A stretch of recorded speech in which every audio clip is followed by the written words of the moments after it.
این رادیاتور با این بسته کلیپسی خیلی راحت تر از رادیاتورهای قدیمی نصب میشه. بیا تا بهت یاد بدم چجوری خیلی راحت بدون اینکه به خودت و کمرت فشار بیاری این رادیاتور رو نصب کنی. خوبی این رادیاتور اینه که دو طرف است، میشه از هر دو طرفش استفاده کرد. با استفاده از تراز لیزر خط عمودی رو میندازیم 2 سانت زیر لوله برگشت و خط افقی رو میندازیم جایی که میخوایم بست بزنیم. توی این رادیاتورها بست هر جایی میخوره، جای مشخصی نداره.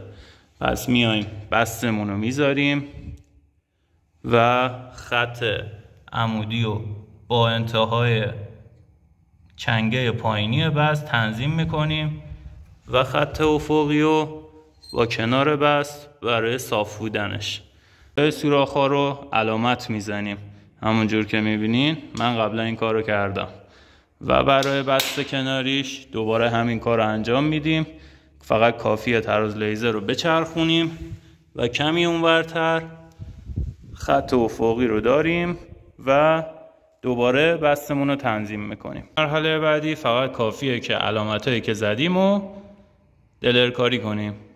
بعد از سوراخ‌کاری فقط کافیه که رول پلاکا رو بزنیم و بست رو بذاریم و پیچا رو رد کنیم و سفتش کنیم.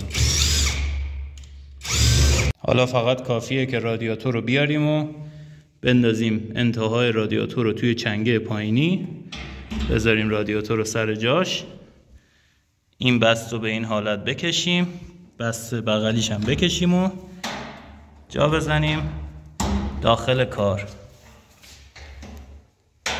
رادیاتور ما نصب شد و حالا کافیه که مهره‌ها رو ببندیم به سر هم دیگه.